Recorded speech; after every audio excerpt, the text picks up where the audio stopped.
창세기 19장 1절에서 3절. 저녁 때에 그 두 천사가 소돔에 이르니 마침 롯이 소돔 성문에 앉아 있다가 그들을 보고 일어나 영접하고 땅에 엎드려 절하며 이르되 내 주여 돌이켜 종의 집으로 들어와 발을 씻고 주무시고 일찍이 일어나 갈 길을 가소서. 그들이 이르되 아니라 우리가 거리에서 밤을 새우리라. 롯이 간청하매 그제서야 돌이켜 그 집으로 들어오는지라. 롯이 그들을 위하여 식탁을 베풀고 무교병을 구우니 그들이 먹으니라. 여러분, 제가 한국에 가보니까요, 가족들을 만나는데도 오랜만에 가니까 손님 같은 느낌이 있더라고요. 그래서 약간 쭈삣거리기도 하고 또 약간 머뭇거리기도 하고 멈칫거리기도 하고 그런 어떤 그런 상황이 있었어요. 여러분, 교회를 방문해도 그동안은 제가 방문자를 맞는 입장인데 제가 방문자로 이렇게 가보니까 그 느낌이 또 조금 다른 것 같았고요. 예배 인도자로서 늘 강단에 서서 있다가 정중석에 앉아서 예배자로서 이렇게 있어 보니까 또 이런 부분들이, 새로운 부분들이 느껴지는 것들이 있더라고요. 그래서 새로운 환경에 찾아가는 것, 손님 같은 느낌을 가지는 것, 또 그 공동체 안에서 익숙하지 않은 사람들이 어떻게 그곳에 정착할 수 있는가, 이런 부분에서 예배에 대해서도 방문에 대해서도 가족들 관계에 대해서도 이런저런 생각을 많이 하게 되었습니다만은, 참 신기하게도 신구약 성경에 보면 굉장히 많은 부분에서 손님 접대에 대해서, 나그네를 영접하는 부분에 대해서 구약에도 신약에도 많이 나와 있는데, 오늘 특별히 창세기 19장의 이 본문을 비춰보시면 이 롯이라고 하는 사람이 어떻게 사람들을 대접하는가 하는 부분이 오늘 잘 나와 있거든요. 창세기 19장 1절에서 3절의 내용을 보니까 저녁 때에, 여러분, 날이 어둑어둑해지면 이제 잘 곳이 걱정되지 않습니까? 저녁 때에 두 천사가 소돔에 이르니, 소돔성에 두 천사가 이르렀는데, 우리는 이제 이 천사라고 호칭하지만 사람의 모습을 하고 나타났기 때문에 롯은 두 사람이 이렇게 오게 된 거죠. 그 두 사람을 보자 롯이 소돔 성문에 앉아 있다가 그랬습니다. 여러분, 성문에 앞에 앉아 있다는 얘기는 그 성에서 지도자급 리더십을 가진 사람들이 그곳에서 각종 회의를 하거나 토론을 하거나 또는 중요한 재판을 하거나 하는 사람들이 그 성문에 앉아 있다라는 표현을 씁니다. 그래서 롯이 그 성문에 앉아 있었는데 그 두 사람이 오는 것을 보고 일어났다 그랬습니다. 여러분, 우리가 보았을 때 반사적으로 일어나 영접하러 나갔다는 것은 쉬운 일이 아니죠. 우리가 두 사람이 이렇게 찾아오는 걸 보면 저분이 누구지? 왜 왔나? 그리고 어떤 사람인가? 우리가 뭐 째려본다든지, 옆으로 이렇게 흘낏 본다든지, 아니면 뭐 좀 지켜서 멀리 이렇게 멀찌감치 본다든지, 아니면 위아래를 이렇게 훑어본다든지, 이럴 수는 있지만 보자마자 영접하고 뛰어나가서 땅에 엎드려 절한다 하는 것은 쉬운 일이 아니죠.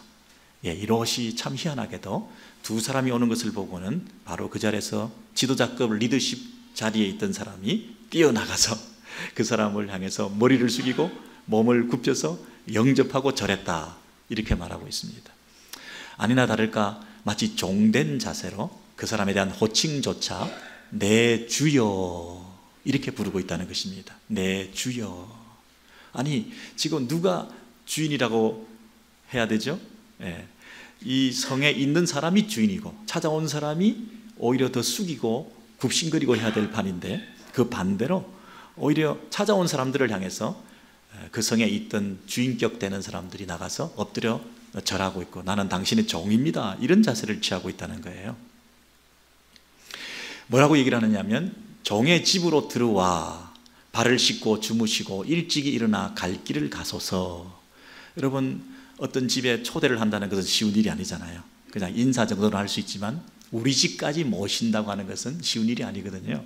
근데 이분들이 뭐라고 반응을 보이느냐 하면, 아니라 우리가 집에 가지 않고 거리에서 밤을 새우겠다 이렇게 말을 했어요.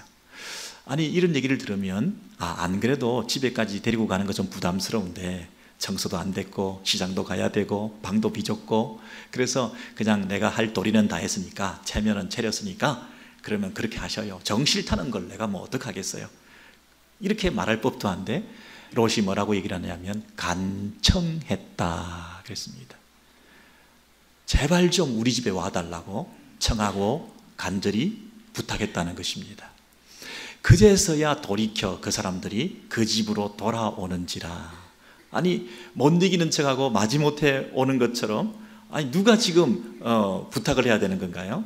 내가 그 집에 좀 묵을 수 있겠느냐 이렇게 부탁을 하면 뭐 한국의 동방예의지국인 한국에서도 지나가는 나그네니까 내가 한 집에 하룻밤 묵을 수 있겠느냐 물으면 그래도 영접해서 우리 저 뒷감방이라든지 뭐 냉방인데 뭐 누추한 곳이지만 잠시 지나고 가시겠습니까? 뭐 그 정도일 텐데 아니 이 경우에는 오히려 부탁을 주인이 하면서 제발 좀 우리 집에 와달라고 얘기를 하고 그 집에 들어오게 되는 사람이 떳떳하게 들어가면서 내가 그러면 그 집에 가리라 이렇게 하면서 들어온다는 말이죠. 이제 그걸 허락을 받고 난 다음에는 롯이 기뻐하면서 그들을 위해서 이제 더 분주해지기 시작한 거죠. 그냥 집에 와서 잠만 자고 가는 것만 해도 대단한 호의를 베푸는 것인데 식탁을 베풀고 무교병을 구우며 여러분 그저 잠시 쉬고 가겠습니다가 아니라 극진한 대접을 받고 있는 이 손님들이라는 거예요. 여러분 지금 우리의 컨셉을 가지고는 좀 이해가 안 되죠. 낯선 사람을 들여가지고 이렇게 대접할 이유는 뭔가? 근데 롯이 그렇게 했는데 롯이 왜 이렇게 했을까요? 아니긴 몰라도 아마 롯이 그의 멘토였던 영적 지도자라고 할 수 있었던 아브라함한테 배웠을 가능성이 있어요. 삼촌 아브라함이 그 18장 바로 앞장 한 장에서 뭐 어떻게 모범을 보이고 있는지 한번 보시죠. 18장 1절에서 8절에 보시면 날이 뜨거울 때에 그랬습니다. 무척 더운 날이었습니다. 장막문에 앉아서 아브라함이 본즉 사람 셋이 서 있는지라. 사람 셋을 보자마자 아브라함이 곧 달려나가 영접하며 땅에 굽혀 내주여 종을 지나가지 마시고. 이게 롯이 그대로 보고 본받은 거겠죠. 사람을 보자마자 위아래로 훑어본 게 아니고요. 한번 살펴보자 어떤 사람인지. 어디서 굴러먹다가 이렇게 왔는지 한번 보자. 그런 태도가 아니라 흘겨보는 그런 눈매가 아니라 여러분 보자마자 사람이기 때문에 뛰어나간 거예요. 사람이라는 이유 하나 때문에 그 사람이 누군지 그 사람이 어떤 사람인지 어디에서 왔는지 행색이 어떠한지 관계없이 사람이니까 뛰어나간 거예요. 사람 그 자체는 영접받을 가치가 있다고 생각한 거예요.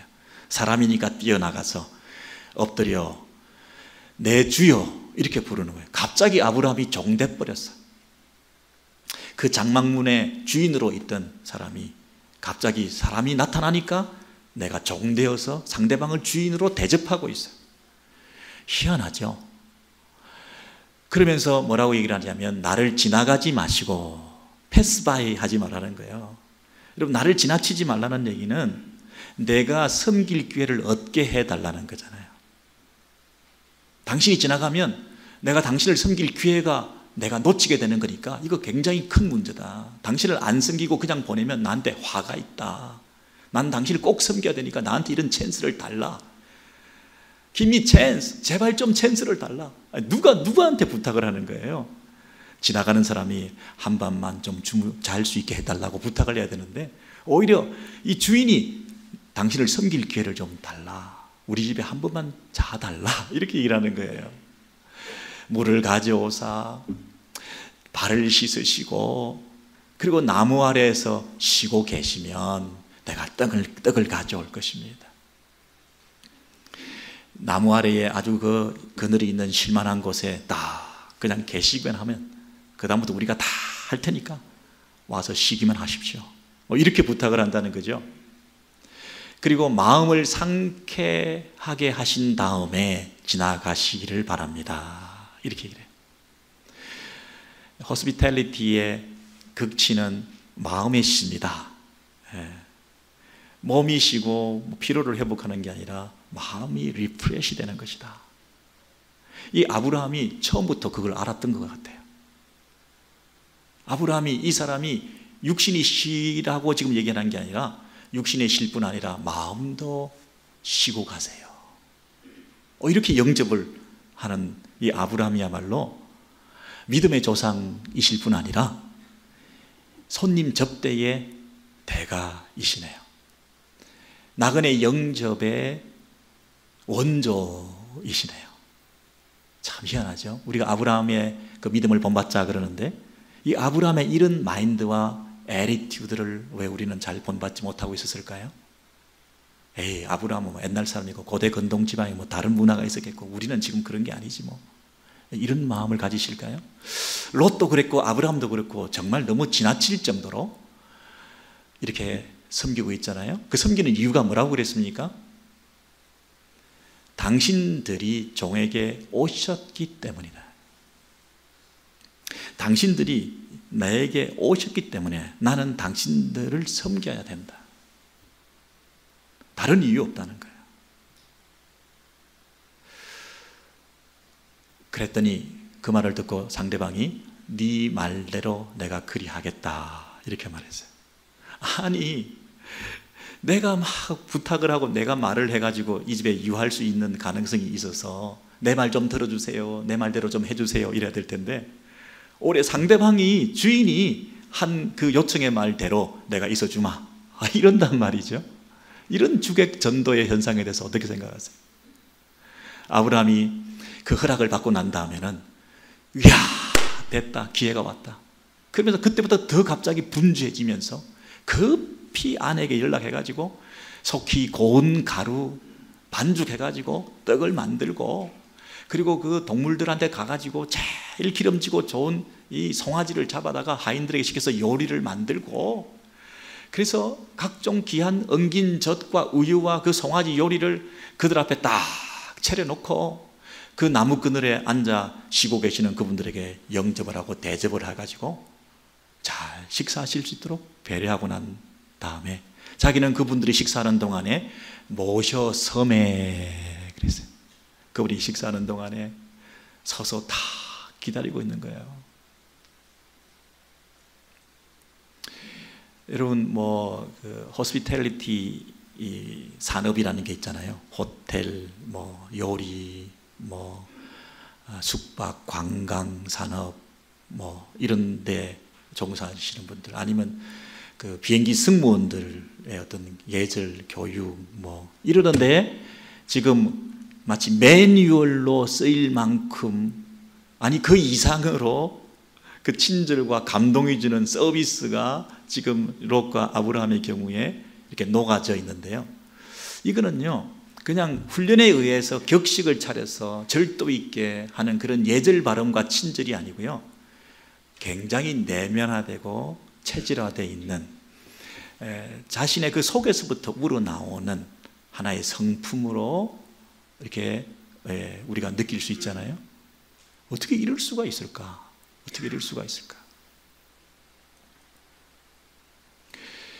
아브라함과 롯이 하나님의 백성으로, 하나님 나라의 백성으로서 영적이다, 소위 영적이다는 말이 믿음이 좋다, 성경만 읽고 기도 많이 하고 그런 부분도 있지만, 관계에 있어서 사람을 대하는 데 있어서 이렇게 깊은 배려와 속 깊은 이런 섬김이 마음 깊은 곳에서부터 우러나는 이런 아주 극진한 대접을 했다.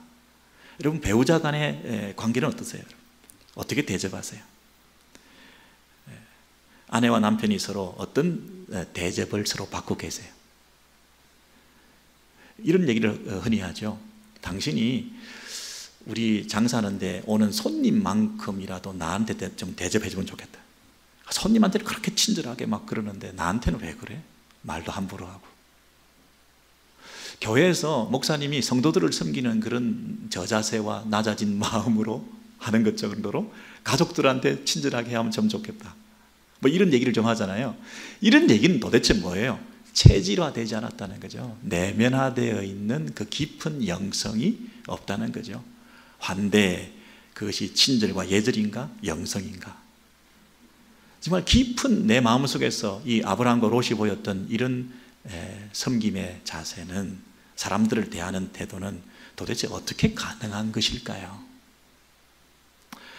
여러분, 구약시대에 이스라엘 백성들에게 요구하신 그 신명기법을 한번 보시면요, 우리가 좀 힌트를 받을 수가 있을 것 같아요. 신명기 10장 17절 19절 보시면요, 너희의 하나님 여호와는 신 가운데 신이시며 주 가운데 주시요 크고 능하시며 두려우신 하나님이시라. 자, 여기까지 되셨습니까? 하나님은 크신 분이십니다. 앞에 보고 계시죠?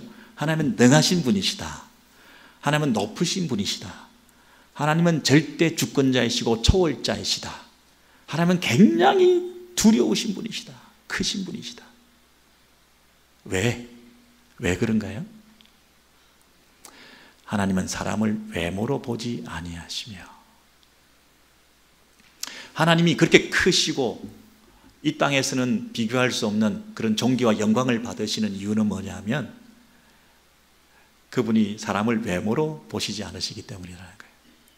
이 땅에서는 다 사람들이 외모로 보는데 약간의 그 디퍼런스를 가지고 우울감을 가지고 열등감을 가지는데, 사람을 대하는 태도가 나는 달라지는데, 우리 하나님은 그 차별 없이 모든 사람을 똑같이 대하신다는 거예요. 그게 그분의 탁월함이에요. 그분이 영광을 받으시고 찬양을 받으신 이유는 그분이 외모로 사람을 취하지 아니하시기 때문이라는 거예요. 두 번째는 그분이 뇌물을 받지 아니하신다. 어떤 그 부족한 결핍 때문에 하대하지 아니하시고 차별하지 아니하실 뿐만 아니라, 어떤 사람의 뇌물을 받는다든지, 어떤 사람이 더 잘해주는 것을 통해서 뇌물을 받음으로 불의한 재판을 행하는 것처럼, 공평하지 못하게 행하는 것처럼, 그 누군가를 편애하지 않는 것처럼, 어떤 사람들에게 특혜를 주지 않는 것처럼 하나님께서는 뇌물을 받지 아니하신다. 모든 사람을 똑같이 대하신다. 사람이기 때문에 그 사람의 결핍 때문에 하대하거나 그 사람의 뛰어난 점 때문에 우대하거나 하는 것이 아니라, 뇌물을 받지 아니하시고 외모도 취하지 아니하시는 하나님은 똑같이 사람을 대하시는 분이시다. 그래서 사람을 고아와 가부와 같은 소외되고 낙오되고 의지할 데가 없는, 사람들이 무시하기 쉬운, 의지할 데 없는 그런 사람들을 향해서 하나님께서는 정의를 행하신다. 똑같이 공평하게 대접하신다. 이게 하나님의 우월함과 탁월함과 영광스러움이라는 거죠. 마지막으로 뭐라고 얘기하시냐면, 하나님은 나그네를 사랑하신다. 나그네는 외지인이죠. 우리끼리 모여있는 우리 그룹 안에 배타적인 그런 성격을 가지고 그 사람들을 홀대하고 무시하고 경시하고 접근 금지 명령을 때리고 함부로 조인하지 못하게 만들고 우리 안에 성을 쌓고 그들을 무시하기 쉬운 외로운 사람들일 수 있는데, 그 찾아온 사람들에 대해서 사랑으로 영접한다.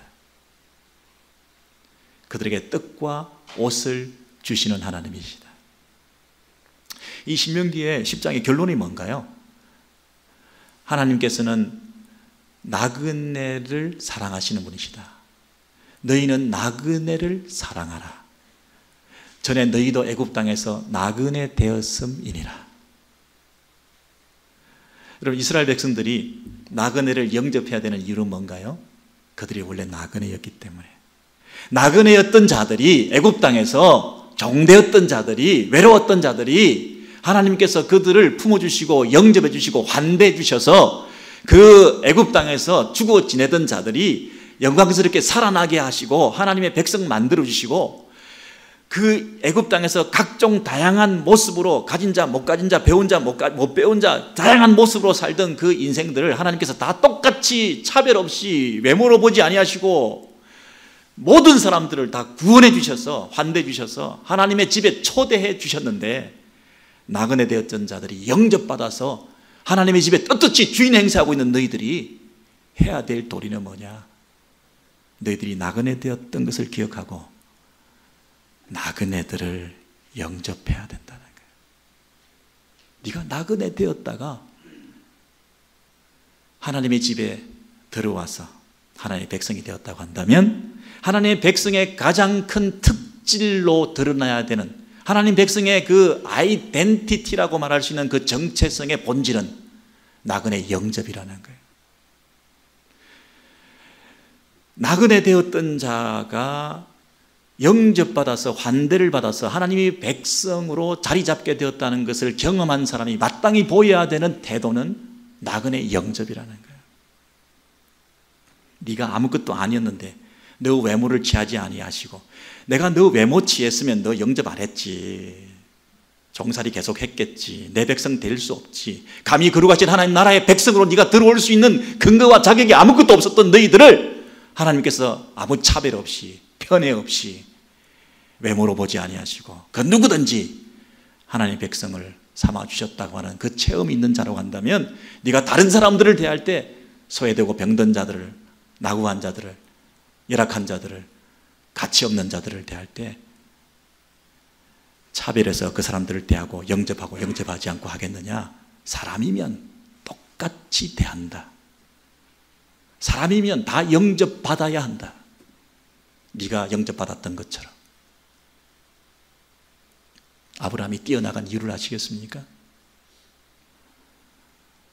롯이 자리를 박차고 그 사람을 흙에 보지 아니하고 무조건 가서 안아주고 엎드려 절하며 섬기고자 했던 그 이유를 아시겠습니까?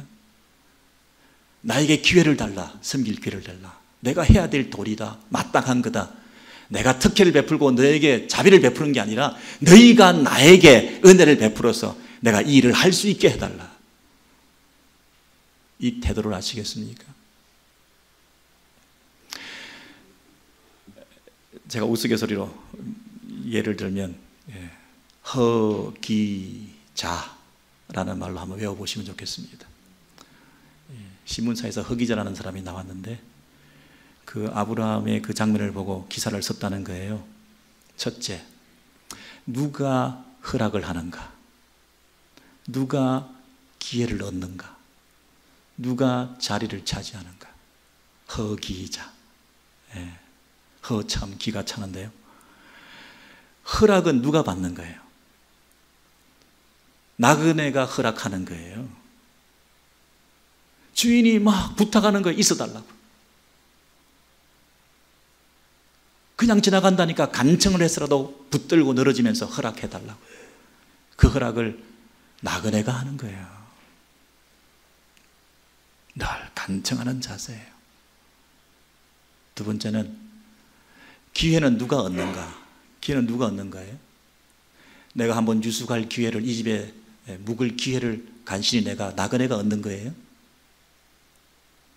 나그네를 대접할 기회를 얻는 거예요. 내가 기회를 가지는 거예요. 이 기회를 놓치면 안 돼.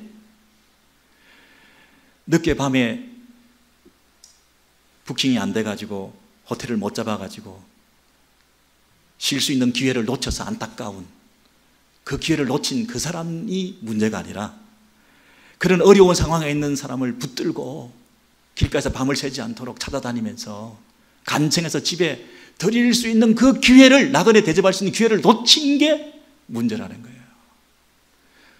어떤 사람을 잘 대접해 줬다, 야, 그 참 귀한 일을 했다, 그게 아니고요, 그 섬길 기회를 얻은, 그 기회를 준 그분이 귀한 거예요. 누가 자리를 차지해요? 내가 내 자리를 딱 차지하고 있는 거예요? 나그네가 찾아와서 자기가 마치 원래 자기 자리인 것처럼 내 자리를 차지하는 거예요.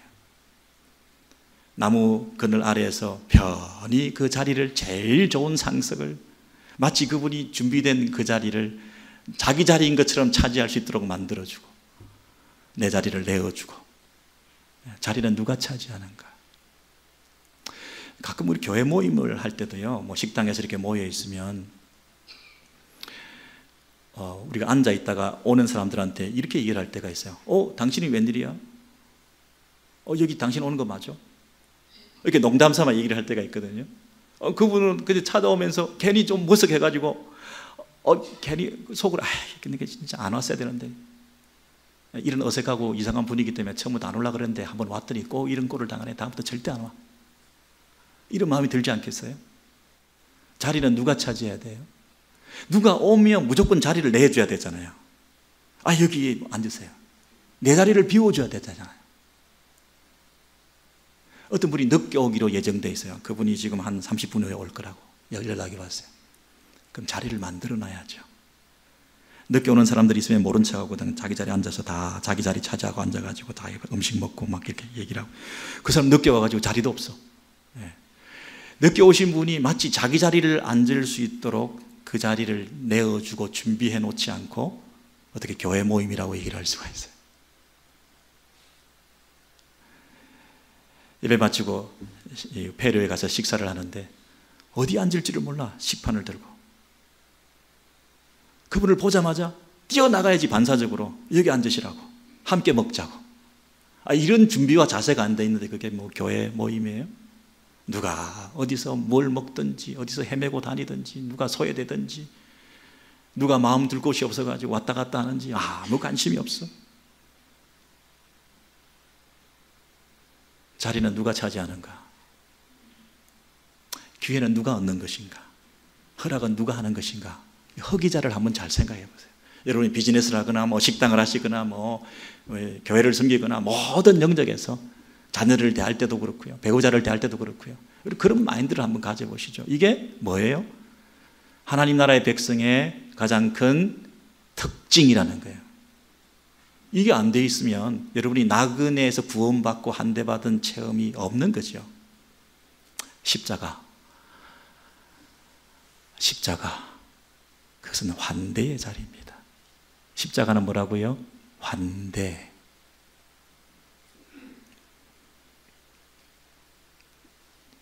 차별 없이 저와 여러분 모두가 십자가에 환대받은 자리죠. 그분이 주인이셨는데, 왕이셨는데, 하나님의 아들이셨는데, 우리를 위해서 섬기시기 위해서, 처소를 예비하기 위해서, 우리의 호스피탈리티를 위해서 처소, 쉴 곳, 호텔, 숙박, 부킹, 음식 준비, 생선구이 대접하시기 위해서 그분이 우리를 위해서 죽기까지 종으로 섬기심으로 우리를 주인으로, 하나님의 아들로 만들어주신 거잖아요. 십자가, 그것은 우리가 환대받은 자리예요. 십자가를 통과한 사람들이 하나님의 은혜로 영접받아서 우리 같은 것이 차별 없이 구원받은 그 은혜를 경험한 사람들이 마땅히 보여야 될 태도는 뭔가요? 차별 없이 환대하는 거죠. 사람이기 때문에. 그 사람의 결핍을 보고 손가락질하거나 그 사람의 뛰어난 점 때문에 우리가 굽신거리거나 하지 않고, 사람이기 때문에 그 누구에게나 차별 없이 우리가 환대하는 거죠. 여러분, 놀랍게도요, 이 아브라함과 롯이 나오는 그 본문의 그 배경은 18장, 19장, 창세기 그 20장에 소돔과 고모라 성의 멸망 사건이 나와요. 왜 소돔과 고모라가 멸망하는가? 19장 1절부터 우리가 쭉 봤는데요, 19장 4절부터 보시면, 창세기 19장 4절 이하에 보시면, 그들이 눕기 전에 그 성 곧 소돔 백성들이 노소를 막론하고 원근에서 다 모여, 잘 보세요 여러분, 그들이 눕기 전에는 뭡니까? 그 나그네들이 사람의 모양을 하고 왔던 그들이 눕기 전에 그랬습니다. 이제 잠을 자기 위해서 누워야 되는데 그 성 곧 소돔 백성들이 그랬습니다. 그 소돔 사람들이 노소를 막론하고 원근에서 다 모여, 이 말 속에 담기는 뜻은 뭔가요?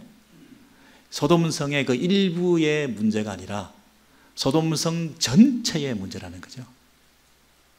노소를 막론하고 원근에서 다 모여, 그 소돔성 사람들의 공통적인 가치관, 그들의 문화, 그들의 지금 현재의 그 어떤 영적 현주소, 일부가 아니라 전체가 다 노소를 막론하고 원근에서 다 모여 그 집을 에워싸고 롯을 부르고 그랬어요. 그 집은 누구 집인가요? 나그네를 영접한 롯의 집이에요. 그래서 롯한테 뭐라고 얘기를 하냐면, 오늘 밤에 너에게 찾아온 그 외지 사람들이 어디 있느냐, 이끌어내라, 우리가 그들을 상관하리라. 롯이 형제들아, 이런 악을 행하지 말라. 이 사람들은 내 집에 들어왔은즉 이 사람들에게는 아무 일도 저지르지 말라. 그들이 이 자가 들어와 거류하면서, 이 자는 누구예요? 롯이 거류하면서, 롯도 외지에서 왔잖아요. 그런데 아브라함이 전쟁을 도와줘가지고 어떤 권위를 회복해서 롯이 지금 지도자 자리까지 올라가가지고 있는데, 그도 거류하고 있다는 거예요. 거류하고 있는, 외지에서 와서 거류하고 있는 이 롯이라는 사람이 어느덧 네가 우리의 법관이 되려 하는도다. 우리의 지도자가 돼서 우리를 가르치려더네. 너도 굴러왔으면서, 그 얘기를 하잖아요. 그래서 그 롯을 향해서 공격을 하는 거예요. 이제 우리가 그들보다, 그 나그네들 손님들보다 너를 더 헤아리라. 롯을 밀치며 문을 부수려고 하는지라 그랬죠. 이 소돔성 사람들의 마인드가 뭐예요? 우리는 절대 다수다. 우리는 기득권 세력이다. 우리는 기존의 질서와 전통을 중요시한다. 근데 외지에서 누군가 왔네? 얼굴이나 한번 보자. 끌어내봐. 나그네를 학대하는 거죠. 다수의 폭력적인 행사를 하면서 본때를 보여주겠다는 거죠. 신고식을 호되게 하겠다는 거죠. 감히 통과 의뢰도 그치지 않고 와서 잠을 자고 있어? 우리가 다 같이 와서 그 인간 한번 보자. 어디서 함부로 들어와가지고 버젓이 발을 뻗고 자고 있는 거야. 아주 이쁘장하게 생겼던데 천사가 사람의 모습을 하고 있으니까 얼마나 이쁘장했겠어요? 소돔과 고모라 성에서 동성애가 극에 달했다고 하는데요, 우리가 그들을 상관하리라, 본때를 보여주리라. 여러분, 동성애가 문제의 핵심인가요? 소돔성의 가장 큰 문제는 동성애인가요? 나그네를 영접하지 않는 거죠. 하나님 나라와 소돔성 사이에 가장 큰 갭은 뭔가요? 성적 범죄의 문제인가요? 내면화되고 체질화되어 있는 나그네 섬김의 정신으로 무장되어 있는 롯과 아브라함의 경우와는 다르게 기득권을 지키고 자기 성을 지키면서 외지인들을 용납하지 않는 배타적인 태도, 그것이 성적인 폭력으로 드러날 수도 있고 물리적인 폭력으로 드러날 수도 있고 그런 차별의 모습으로 다양하게 드러날 수가 있는 거죠. 소돔성의 이 동성애를 건절시키고 못하게 하고 방해하고 데모하고 동성애하는 사람들 다 잡아 죽이고 그랬다고 한들 소돔과 고모라가 멸망하지 않았을까요? 소돔과 고모라의 문제는 배타성이거든요. 나그네를 영접하지 않거든요. 나그네 상태에서 구원받은 체험이 없는 거죠. 십자가를 통과하지 못한 자들이죠. 그런 여전히 사람들을 대할 때 차별하는 거죠. 외모로 취하는 거죠. 우리 기득권을 지키려고 하는 거죠. 우리 외 다른 사람들을 용납할 수 없다는 거죠. 그들을 주인으로 섬기면서 내가 종된 자세로 그들을 품어 안을 수 있는 여지가 없는 그 자체가 소돔성의 문제라는 거죠. 동성애를 하지 않더라도 다른 방법의 폭력적인 방법으로 또 그 문제를 야기할 사람들이죠. 이 소돔과 고모라는 멸망할 수밖에 없었어요. 그들의 가진 그 아주 대단한 배타성 때문에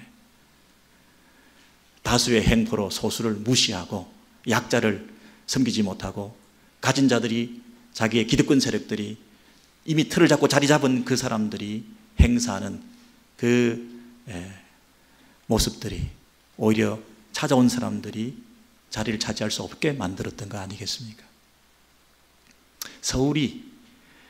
도시에 서울이 사람들이 많이 모이죠. 지방이 사람들이 모이지 않고 점점 낙후되어 가고 있죠. 지방이 낙후되어 가고 있는 것이 출산율의 감소 때문일까요? 가장 출산율이 감소한 곳은, 낮은 곳은 서울이거든요. 근데 왜 서울에 사람들이 모이죠? 유입되니까. 서울 토박이들이 행세를 못하니까. 지방의 이 토착 유지들이 자리를 딱 버티고 있어서 오히려 그 지방의 사람들이 더 들어오기 어렵다고 하니까. 왜 사람들이 벅적대고 서울에는 많을까요? 왜 어떤 교회는 사람들이 벅적대고 사람들이 많이 들어오고 많이 분주할까요? 왜 어떤 곳은 지방처럼 헐렁하고 사람들이 없을까요?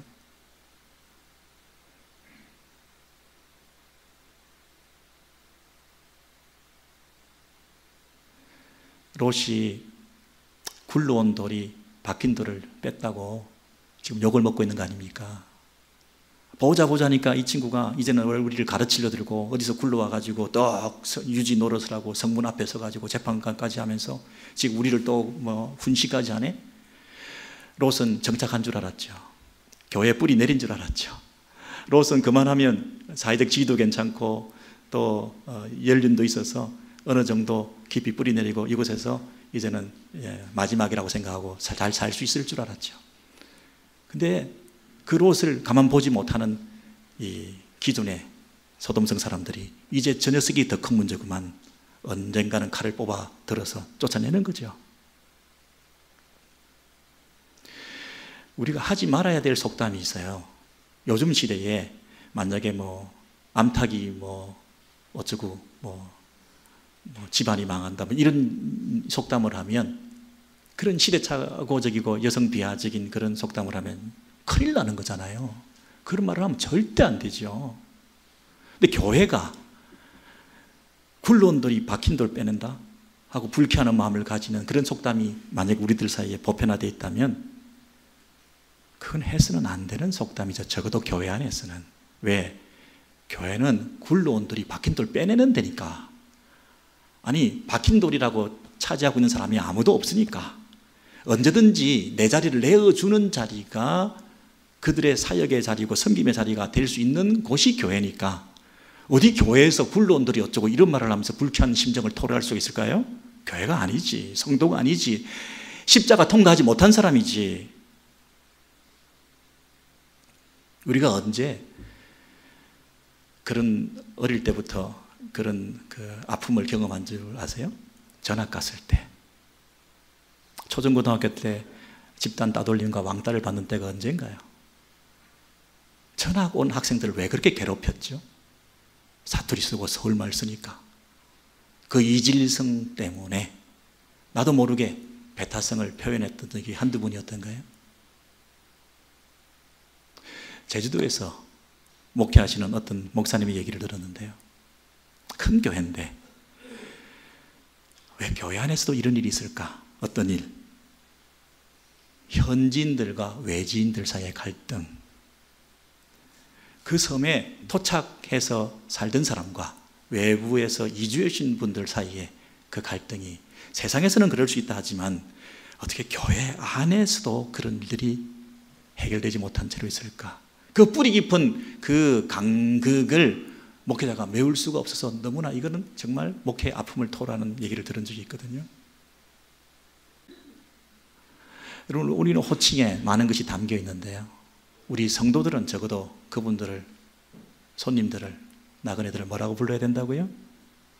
무슨 것들이 아니고 내 주여, 내 주여, 나에게 기회를 주세요. 내 자리를 내어드리겠습니다. 당신이 허락만 해주신다면.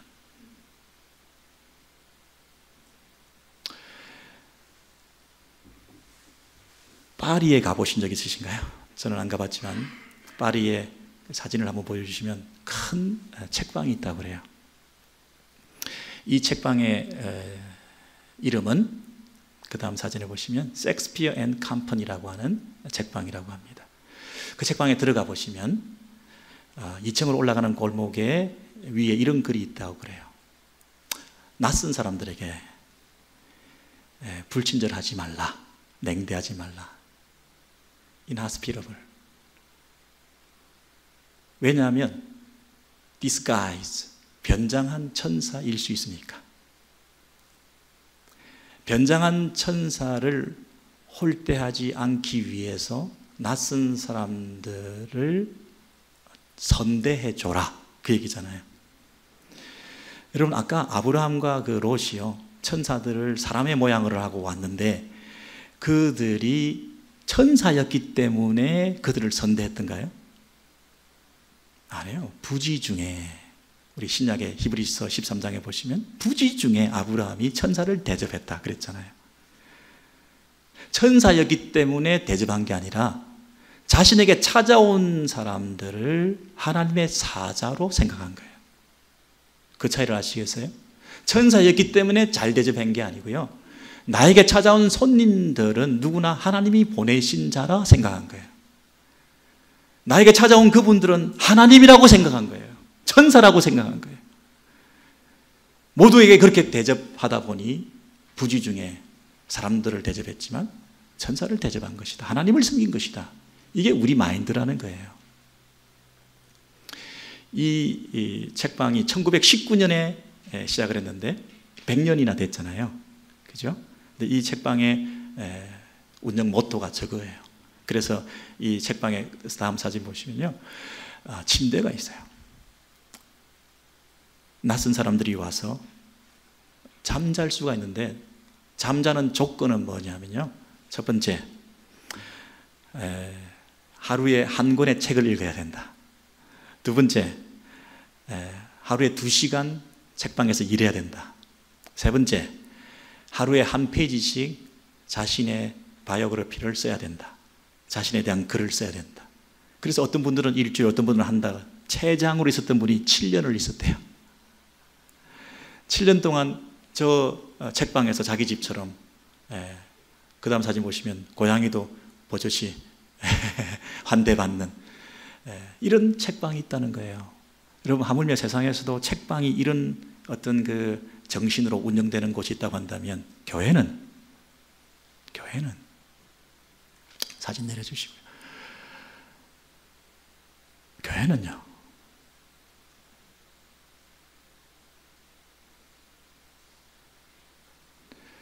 암스테르담에 그 에어앤비를 운영하는 분이 계시는데요, 그분이 너무나 좋은 퍼실리티를 가지고 있어요. 소파도 가구도 무슨 뭐 서가도 뭐 화장실도 깨끗하게 해놓고요. 그래서 그 후기를 이제 물어보는데 그 숙박시설을 이용했던 사람들한테 질문을 했습니다.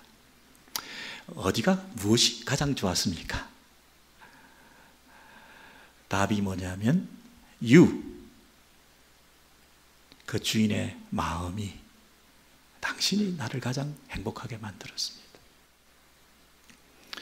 여러분, 한 사람이 이렇게 오고 있다는 것은요, 그 사람의 일생이 오고 있는 것이죠.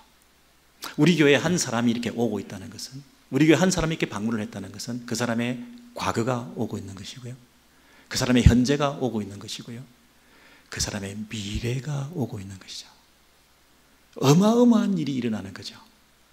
어마어마한 일이 우리에게 다가오고 있는 거죠. 그 한 사람이 오고 있다는 얘기는 그 사람의 일생을 우리가 영접하는 거죠. 어떤 시에 그런 게 있습니다. 한 사람의 일생이 오고 있다. 그 일생이 올 뿐 아니라 그의 마음이 오고 있다. 부서지기 쉬운, 아니 어딘가에서 부서졌을 그 마음이 오고 있다. 그 마음을 어떻게 위로할 수 있을까? 바람이, 따스한 바람이, 부드러운 바람이 그 마음을 어루만질 수 있을까? 내가 내 마음의 문을 열고 내 마음이 바람을 흉내내면 그 상대의 부서진 마음들을 위로할 수 있을까? 마음이 그의 마음에 다가가면 이것이 필경 환대일까?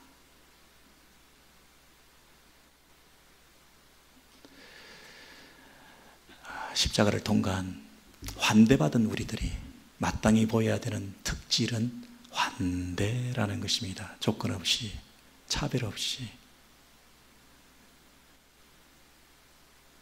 우리 공동체 안에 이런 문화가, 이런 어떤 혁명적인 변화가, 사람을 대하는 자세가 회복되어서 하나님 나라의 공동체의 이상과 그 정신을, 이 호스피탈리티의 스피릿을 구현해내는 우리 오렌지힐 공동체 되기를 주의 이름으로 소원합니다.